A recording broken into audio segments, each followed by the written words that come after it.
រឿងនាងកាកីនិពន្ធដោយព្រះបាទសម្ដេចហិរិហិរៈរាមាឥសរាធិបតីព្រះអង្គឌួងព្រះបរមកោដ្ឋកាលកំណត់តែងនៅគ្រិស្តសករាជ1815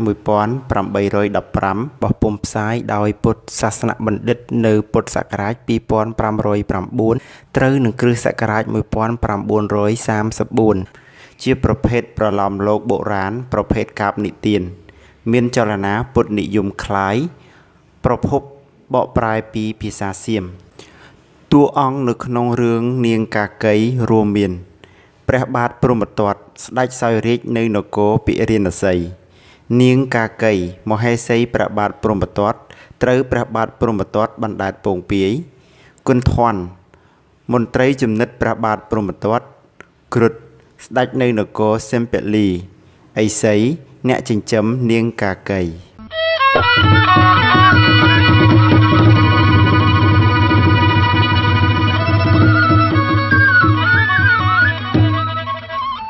នៅក្នុងសាច់រឿងនៃព្រះរាជនិពន្ធព្រះអង្គបានភ្ជាប់សាច់រឿងកាកីទៅនឹងរឿងជាតិកំណើតរបស់ព្រះសម្មាសម្ពុទ្ធគឺជារឿងមួយដែលគេចាត់ទុកថាជារឿងជាដកក៏ប៉ុន្តែនៅក្នុងសាច់រឿងកាកី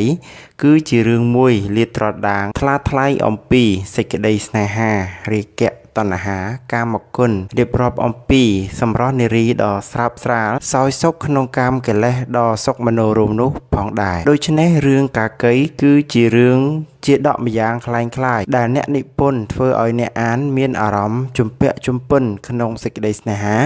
ផ្អែមត្រជាក់ផិតក្បត់ដ៏ជ្រាលជ្រៅមួយហេតុនេះចង់ដឹងថាតើរឿងកាកីមានដំណើរយ៉ាងណានោះសូមអញ្ជើញលោកស្រីអ្នកនាងកញ្ញាទាំងអស់ទៅតាមដានស្ដាប់ការសង្ខេបរឿងកាកីដូចតទៅក្នុងកាលកន្លងមកពេលដែលព្រះមហាពោធិសត្វយោនយកកំណើតជាគ្រុឌមួយ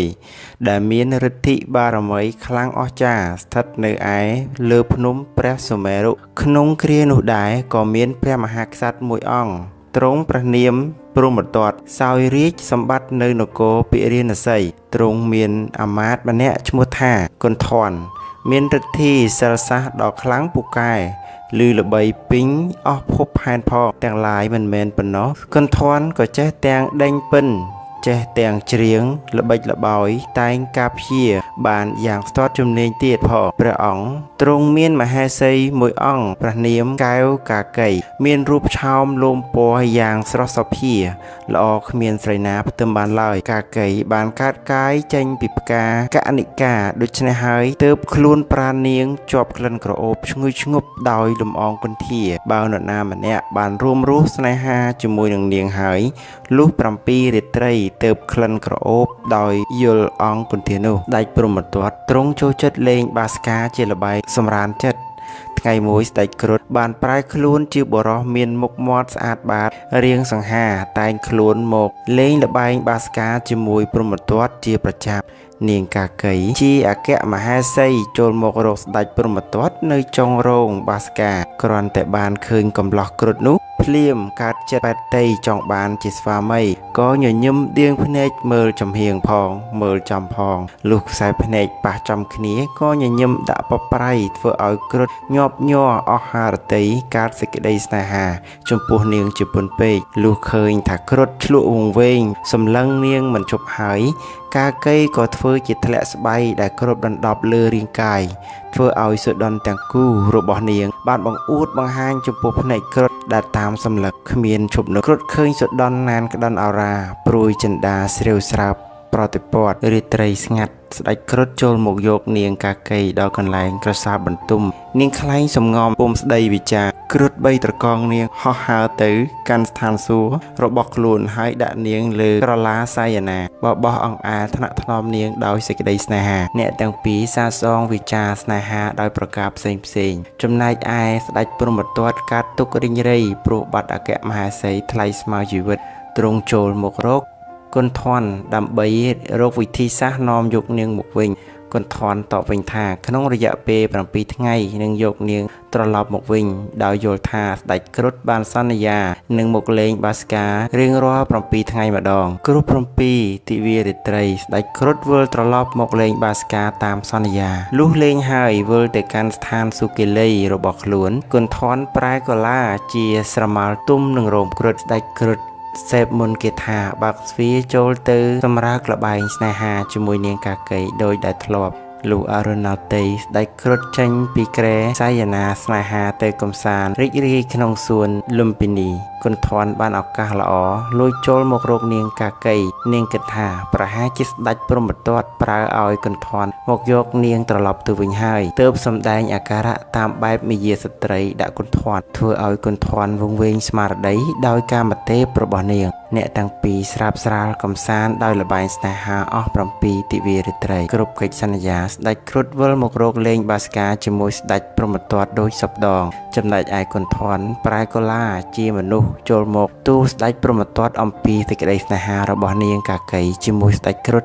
និងសេចក្តីស្នេហារបស់នាងមកលើខ្លួនធ្វើឲ្យស្ដេចព្រហ្មទត្តធ្លាប់មានមេត្តាជាមួយនឹងនាងប្រែคล้ายជាក្រែវក្រោតដោយភ្លើងទោសៈមានបំណងចង់ដាក់ទណ្ឌកម្មលើនាងតាមច្បាប់ភូមិទេសគ្រប់7ទិវារាត្រីស្ដេចគ្រុឌចូលមកលេងបាសកាដោយសពដងចំណែកឯគន្ធនប្រគំតន្ត្រីដោយខ្សែពិណយ៉ាងពីរោះចាប់ដើមរៀបរាប់អំពីសួនលុភនីនិងសេចក្តីស្នេហាជាមួយនាងកាកីស្ដេចគ្រុឌកាន់តែក្រេវក្រោធដោយគិតក្នុងចិត្តថាហាក់ដូចម្ដេចបានជាគន្ធនអាចរៀបរាប់អំពីស្ថានលុភនីរបស់ខ្លួនបានចំណែកគន្ធនរឹតតែប្រគំតន្ត្រីរៀបរាប់អំពីសេចក្តីស្នេហារបស់ខ្លួនជាមួយនាងកាកីស្ដេចគ្រុឌសាកសួររឿងហេតុផលគន្ធនចូលទៅកាន់លំភនីស្ថានរបស់ខ្លួនដែលព័ទ្ធទៅដោយជលធិគិរីឈ្មោះថាសីតសតន្តរៈមានទ្វីប7ជាន់មានទាំងសមុទ្រខណ្ឌធំធេងពេកក្រៃក្នុងសមុទ្រមានមច្ឆានិរកៈគុម្ភាមានទាំងនាគកាចពេកកន្លងបើសិនមនុស្សសត្វធ្លាក់ចូលទៅក្នុងទឹកនោះហើយគឺมันអាចមានជីវិតបានឡើយគន្ធនរៀបរាប់តាមដំណើររឿងដូចបានថ្លែងខាងលើស្ដេចគ្រុឌវិលមកកាន់ស្ថានសួគ៌លីរបស់ខ្លួនដោយសេចក្តីអន់ប្រតិយមិនគួរឲ្យចាញ់បោកមនុស្សផិតក្បត់ចិត្តស្វាមីមានមួយហើយមិនគ្រប់ស្វែងរកអ្នកដទៃ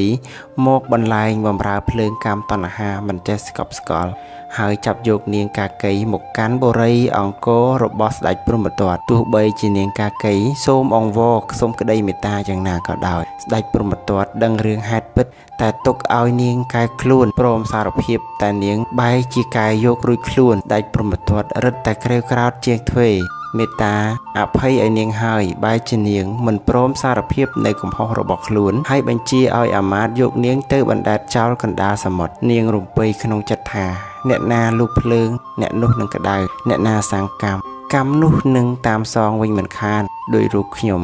នាពេលនេះគឺកម្មតាមដានប្រៀបបានទៅនឹងស្រមោលអន្ទោលតាមប្រាណកម្មនេះគឺជាកម្មក្រាស់ក្រៃកន្លងនឹងរកអ្វីមកប្រៀបមិនបានគឺកម្មប្រេងនាយនាំឲ្យវង្វេងចិត្តគិតអ្វីមិនយល់ឡើយនាងអណ្ដែតកណ្ដាលជលសាតាមកម្លាំងខ្យល់បក់លុះគម្រប់7ទិវាពងពីកំសត់ក៏ត្រូវរលកបោកបែកចាត់ខ្ចាយពីគ្នានាំយករូបកាកីឲ្យលិចលង់ខ្សែជន់ជីវីក្នុងមហាសាគរដ៏សែនជ្រៅនោះទៅ